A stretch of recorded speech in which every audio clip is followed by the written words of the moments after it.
ओम हनुमते नमः। आज हम सुनेंगे हनुमान जी की व्रत कथा। केशवदत्त नाम का एक ब्राह्मण था जो अपनी पत्नी अंजलि के साथ ऋषिनगर गांव में खुशी से रहता था। गांव के सभी लोग ब्राह्मण परिवार का बहुत सम्मान करते थे। उनके पास खूब धन संपत्ति थी, लेकिन उनकी कोई संतान नहीं थी। इस कारण दोनों पति पत्नी दुखी थे। पुत्र प्राप्ति के लिए दोनों हनुमान जी की पूजा करने लगे। ब्राह्मण हर मंगलवार जंगल में हनुमान जी की पूजा करने के लिए जाता था। पत्नी घर में ही महावीर का व्रत रखा करती थी। दोनों शाम को बजरंगबली को भोग लगाकर व्रत खोलते थे।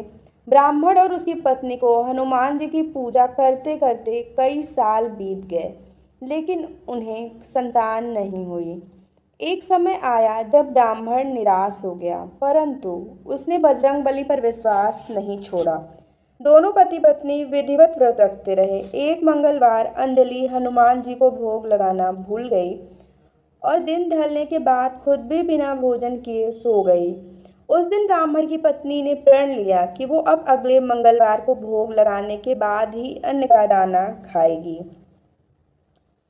बिना कुछ खाए पिए किसी तरह से 6 दिन निकले। मंगलवार का दिन आया और कमजोरी के चलते वो घर में ही बेहोश हो गई। हनुमान जी अंजलि की निष्ठा देखकर प्रसन्न हो गए।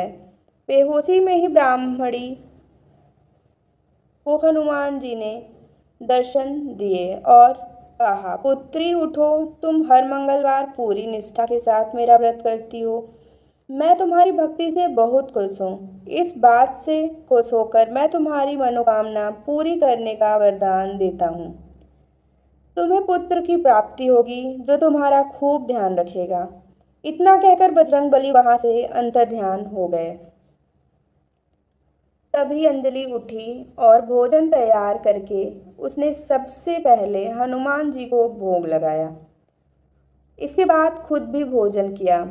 केशवदत्त घर लौटा तो ब्राह्मणी ने उसे पूरी बात बताई।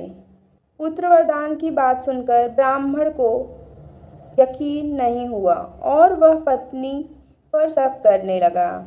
उसने अपनी पत्नी को बोला, तुम झूठ बोल रही हो, तुमने मेरे साथ धोखा किया है। कुछ समय बाद ब्राह्मण के घर एक सुंदर पुत्र का जन्म हुआ। दोनों ने उसका नाम हनुमान जी के नाम पर मंगल प्रसाद रखा। ब्राह्मण को हमेशा यही लगता था कि उसकी पत्नी ने उसे झूठी कहानी सुनाई और उसके साथ छल किया है। यह सोचकर वो बच्चे को मारने की साजिश रचने लगा। एक दिन मौका देखकर ब्राह्मण कुएं पर नहाने जाते समय बच्चे को अपने साथ ले गया। वहां उसने बच्चे को कुएं में फेंक दिया। ब्राह्मण के घर लौटने पर पत्नी ने उससे पूछा, मंगल कहाँ रह गया? वो भी तो आपके साथ गया था। पत्नी के सवाल सुनकर ब्राह्मण पहले थोड़ा घबराया और फिर बोला कि मंगल उसके साथ नहीं था। तभी पीछे से मंगल मुस्कुराते हुए सामने आया। यह देखकर ब्राह्मण दंग रह गया। केशवदत्त को रात को यह सोच सोचकर नींद नहीं आई कि मंगल दास कैसे घर वापस आया। उसी रात बजरंगबली ने ब्राह्मण को सपने में दर्शन दिए। हनुमान जी ने कहा, मेरे प्रिय पुत्र, यह तुम दोनों का ही बेटा है। मैंने तुम्हारी और तुम्हारी पत्नी की भक्ति से खुश होकर तुम्हारी मनोकामना को पूरा किया था। अपने पुत्र मंगलदास को अपना लो और अपनी पवित्र पत्नी पर शक करना छोड़ दो। सुबह उठकर ब्राह्मण ने सबसे पहले अपने बेटे को गले लगाया, फिर अपनी पत्नी से माफ़ी मांगी।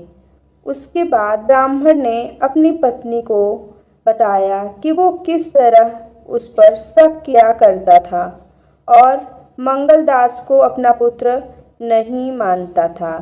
ब्राह्मण की पत्नी ने उसे माफ़ कर दिया और तीनों साथ में खुशी खुशी रहने लगे। कहानी से हमें सीख यह मिलती है, हर चीज़ को शक भरी निगाहों से न देखें। ऊपर वाले पर भरोसा रखने के साथ ही मंगलवार का व्रत कथा अच्छे कर्म करने की सीख देती है। ओम हनुमते नमः।